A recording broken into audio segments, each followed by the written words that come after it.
वसई विरार महापालिकेच्या निवडणुकीचे पडघम हे वाजायला सुरुवात झालेले आहेत। आज निवडणूक आयोगाची 4 वाजता पत्रकार परिषद सुद्धा आहे आणि 5 वर्षाच्या कार्यकाळाच्या प्रशासकीय कार्यकाळाच्या नंतर आता कुठेतरी हे निवडणूक होणार आहे। सध्या माझ्यासोबत वसई विरार महापालिकेचे आयुक्त तथा प्रशासक मनोज कुमार सूर्यवंशी सर आहेत। सर, कशा पद्धतीनं निवडणुकीची तयारी आहे? कारण आज 4 वाजता पत्रकार परिषद सुद्धा निवडणूक आयोगाची आहे। निवडणुकीची तयारी निवडणूक आयोगाच्या मार्गदर्शक सूचनांनुसार आपल्याकडे अतिशय व्यवस्थित सुरू आहे। आपण 100% आपली तयारी झालेली आहे।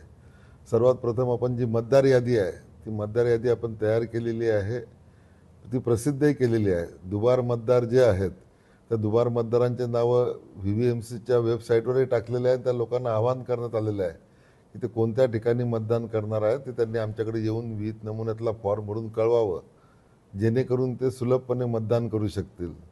दुसरं, मतदान केंद्राची आम्ही निश्चिती केलेली आहे। मतदान केंद्राचे जे काही किरकोळ दुरुस्तीचं काम आहे ते आम्ही हाती घेतलेलं आहे आणि ते 1-2 दिवसात पूर्ण होऊन जाईल।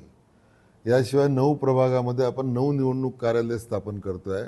त्या ठिकाणी निवडणूक निर्णय अधिकाऱ्यांची नेमणूक झालेली आहे, त्यांचे बोर्ड तयार आहेत, त्यांना जी स्टेशनरी द्यायची आहे ती आपण तयार केलेली आहे। याशिवाय EVMची आवश्यक मागणी आपण नोंदवली असून आज उद्या EVM आपल्याला प्राप्त होतील।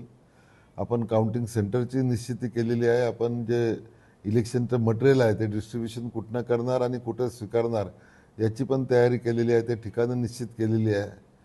याचप्रमाणे या निवडणुकीसाठी जो स्टाफ लागणार आहे त्या स्टाफची यादी पण आपण प्राप्त करून घेतलेली आहे आणि आता सॉफ्टवेअरद्वारा त्यांची नेमणूक कशी करायची, कोणत्या ठिकाणी करायची याची कारवाई चालू आहे, ती 1-2 दिवसात पूर्ण होईल।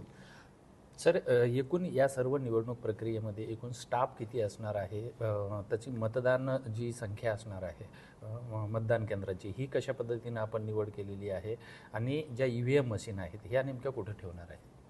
EVM मशीन ज्या आहेत त्या आपण ज्या प्राप्त झाल्यावर सुरुवातीला VVMCच्या मुख्यालयात ठेवणार आहोत। या ठिकाणी त्यांची फर्स्ट लेवल तपासणी करून ते निवडणूक निर्णय अधिकाऱ्याच्या सुपूर्द केल्या जाणार आहेत। निवडणूक निर्णय अधिकाऱ्यांसाठी आपण जे डिस्ट्रीब्युशनचे ठिकाणं ठरवलेले आहेत त्या ठिकाणी ज्या शाळा घेतलेल्या आहेत त्या शाळांच्या खोलीत आपण स्ट्रॉंग रूम केलेले आहेत आणि EVM आल्यावर पूर्णतः 24 तास पोलीस बंदोबस्त राहील। CCTV कॅमेऱ्याद्वारे त्याच्यावर लक्ष ठेवण्यात येईल आणि CCTV कॅमेरे बाहेरही सगळ्या लोकांना बघता येईल अशी सोय केलेली आहे।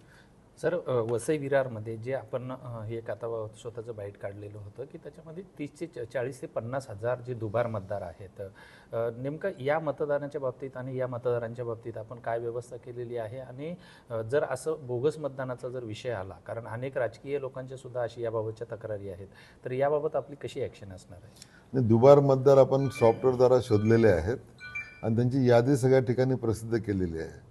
त्या दुबार मतदारांना दोघांपैकी ज्या 2 ठिकाणी नावं आहेत त्यापैकी एका ठिकाणी त्यांना मतदान करता येईल आणि ते मतदान कसं करायचं याचा फॉर्म आपण त्यांच्याकडनं 20 नमुन्यात भरून घेतो आहे। याच्यासाठी 9 प्रभागात आणि मुख्यालयात आपण एक स्पेशल हेल्प सेंटर तयार केलेलं आहे। या ठिकाणी आमचा माणूस जवळपास 24 तास उपलब्ध आहे। या ठिकाणी येऊन त्यांनी ते आपली माहिती दिली तर त्यांना मतदान करणं सोपं होऊन जाईल। निश्चितच हे होते वसई विरार महापालिकेचे आयुक्त तथा प्रशासक मनोज कुमार सूर्यवंशी। आणि निवडणुकीची प्रक्रिया जी आहे ही महापालिका प्रशासन पातळीवरती पूर्ण तयारी झालेली आहे। आता फक्त निवडणूक आयोगाचा जो प्रोग्राम येईल त्याप्रमाणे हे प्रशासन पुढे जाणार आहे। विजय गायकवाड, TV9 मराठी, वसई विरार।